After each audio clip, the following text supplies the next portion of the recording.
माता की साधना, उसकी दीक्षा, उसके बारे में आपके फायदे जानना चाहते हैं। देखो, मातंगी माँ की साधना, दीक्षा, फायदा, जीवन में जो कुछ भी हमको चाहिए वो सब मिल ही जाता है। उसके लिए कोई साधना करने की भी ज़रूरत नहीं है।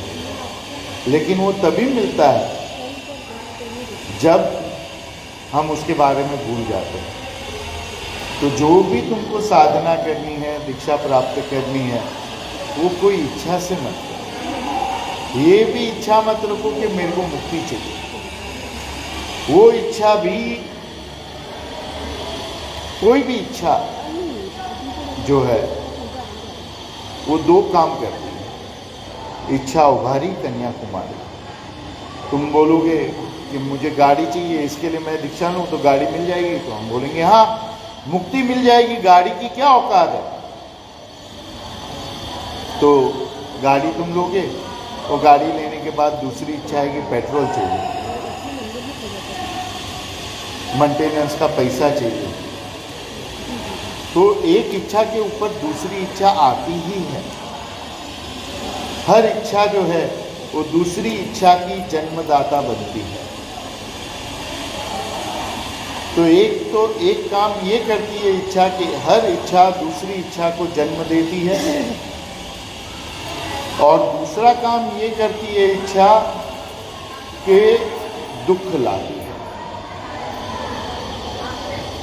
अब एक छोटा बच्चा है, तुम्हारे घर में भी बच्चा है, वो कहता है मेरे को चाकू से खेलना है,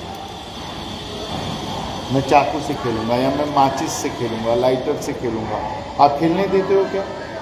नहीं ना। क्यों? उसकी इच्छा है, तुम उसकी माँ हो, ये भगवती हमारी माँ है, वो हमारी इच्छा पूर्ति है, तुम करती है, तुमको बच्चे की इच्छा पूरी करनी चाहिए कि नहीं? तो खेलने दो चाकू से, माचिस से खेलने दो। नहीं खेलने देते ना। क्यों? क्योंकि माँ को पता है कि तुम्हारी कौन सी इच्छा तुम्हारे लिए अच्छी है और कौन सी इच्छा तुम्हारे लिए खराब है।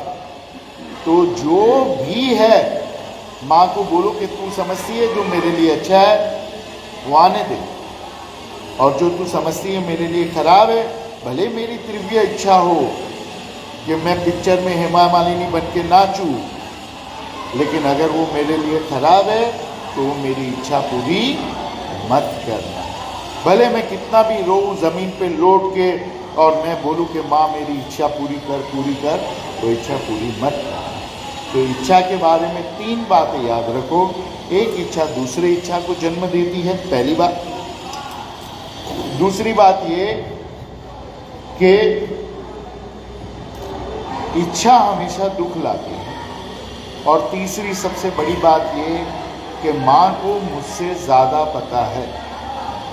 जब माँ के ऊपर छोड़ दिया, ये फ़ायदा होगा, ये फ़ायदा होगा, इसने मंत्र किया इसको मुक्ति मिल गई, इसने मंत्र किया इसको पैसा मिल गया, इसने मंत्र किया इसको ये मिल गया, देखा देखी करे जोग, मिटे काया लगे रोग। इसके लिए नहीं करना है।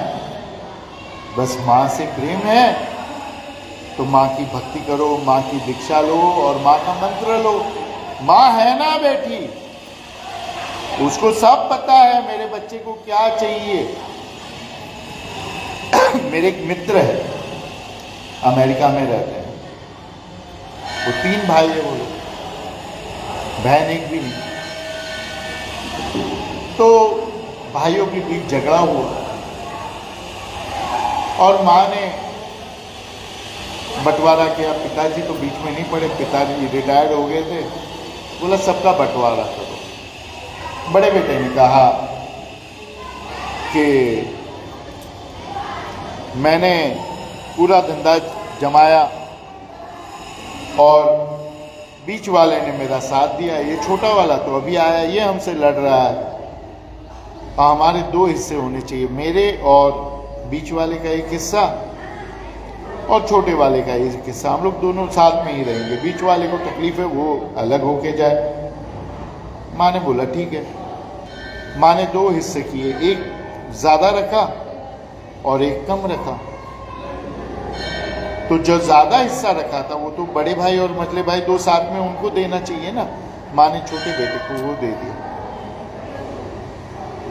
और बड़े बेटे को और बीच के बेटे को कम हिस्सा दिया।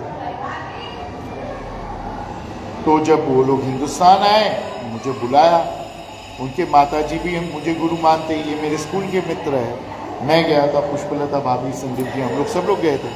ये सब ने पैर छुए, फिर कहा हमारे माता पिता ने हमारे साथ अन्याय किया है। और पिता ने तो नहीं, पिता तो बीच में बोले ही नहीं थे, माता ने अन्याय किया। मैंने कहा क्या अन्याय किया?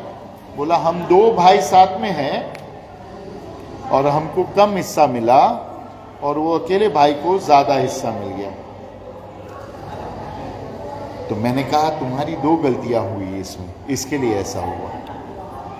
बोला क्या दो गलती हुई?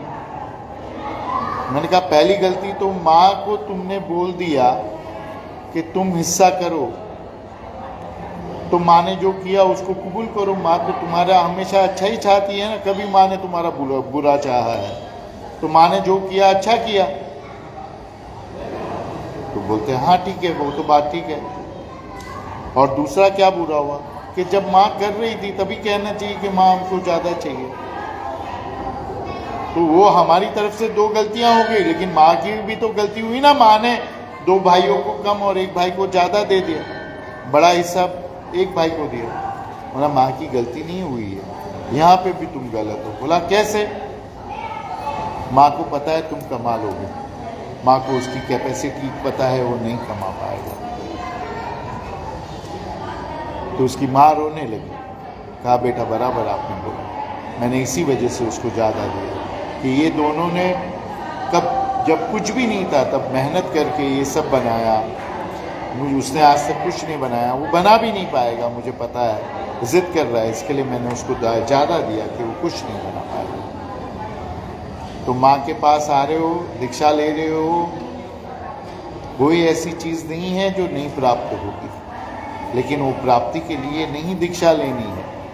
वो चाहिए इसके लिए नहीं दीक्षा लेनी है, दीक्षा इसके लिए लेनी है कि माँ से प्रेम है। ये पागलों का गांव है। तो इधर माँ के पीछे पागल हो, माँ के दीवाने हो तो आना, तो दीक्षा लेना। नहीं तो दूर से हरी हरी राधा राधा भजन करो, जाओ घर पे आरती करो, दिन में 2 बार। मैं तो बहुत करती हूँ माँ का। क्या करती है? दिन में 2 बार दिया करती हूँ माँ को, वो बहुत करती हूँ। वही करो, तुम वही बहुत कर रहे हो, उससे ज़्यादा करो भी मत। माँ से प्रेम है तो दीक्षा लो। फ़ायदा कोई ऐसा नहीं है जो नहीं होगा, लेकिन फ़ायदे के लिए दीक्षा मत लो, फ़ायदे के लिए माँ की भक्ति मत करो। माँ को पता है तुमको क्या चाहिए। अपने मुंह का निवाला तुम अपने बच्चे को देते हो ना, जब भी नहीं होता है तब। मुंह में डाल दिया और बेटा बोलेगा मुझे खाना है, तो मुंह से निकाल के भी देते हो ना। तो वो तो जगत जननी है, वो तुम्हारे से हज़ारों करोड़ों गुना ज़्यादा करुणामय है। वो कैसे नहीं देगी? वो सब देगी, लेकिन तुम लालच छोड़ोगे तो। लालच करोगे तो माँ बोलेगी ये लालची, इसको नहीं देना है। जो बच्चा लालची नहीं है, जिसको दूसरों को देना है उसको दूंगी। तो जो देता है उसको मिलता है। वैसे माँ को पता है लालच करके माँ की भक्ति करना व्यर्थ है। हाँ, वो पत्थर पे पानी चढ़ाने के जैसा। वैसा मत करो। वैसा करोगे उसका कोई लाभ, कोई फायदा नहीं होगा। फिर एक और बात है कि तुम्हारे पिता तुमको बहुत प्रेम करते हैं, लेकिन तुम्हारे पिता से कुछ 100 गुना ज़्यादा माँ तुम्हारी प्रेम करती है तुमको, बराबर? और गुरु और भगवान तुमको तुम्हारी माँ से भी करोड़ों गुना ज़्यादा प्रेम करते हैं। और अगर भगवान को तुमने माँ के स्वरूप में पा लिया तो उसके तो प्रेम की कोई सीमा ही नहीं, कोई गिनती ही नहीं कर पाओगे कि कितना तुमको माँ प्रेम करती है। तो इसलिए भी माँ से प्रेम है, इसलिए करो। कोई ऐसी इच्छा नहीं है जो हमारी बाकी रह गई हो। माँ ने सब पूरी की है, तुम्हारी भी पूरी करेगी। और इच्छा अगर आ गई और वो तुम भूल जाओ तो इच्छा शीघ्रतम पूरी हो जाती है। उसके लिए साधना करने की भी जरूरत नहीं है, लेकिन इच्छा भूल के दिखाओ। चलो, जो मर्द का बच्चा होगा वो इच्छा भूल के दिखाए। मंत्र करोगे ना, उसको सेल्फ हिप्नोसिस कहते हैं। मंत्र करते करते करते करते मन तुरीय अवस्था में, लय अवस्था में, मुक्ति की अवस्था में आ जाता है, बोर हो जाता है मन।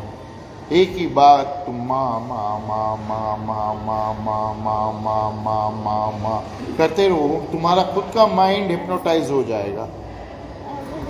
और हिप्नोटाइज माइंड जो है वो सो जाता है, मूर्छा हो जाता है, और उसमें से इच्छा भूल जाती है, इच्छा छूट जाती है।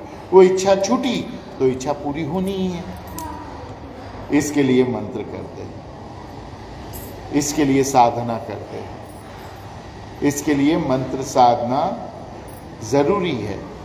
कोई भी इच्छा हो, अगर एक बार मन भूल गया उस इच्छा को, तो वो पूर्ण होनी ही है। ज़्यादा में ज़्यादा मंत्र करो। रोज़ सुबह में 108 मंत्र करता हूँ और शाम को संध्या में 108 मंत्र करता हूँ, वो नहीं चलेगा। 1.25 लाख का 100 सिद्धि करो।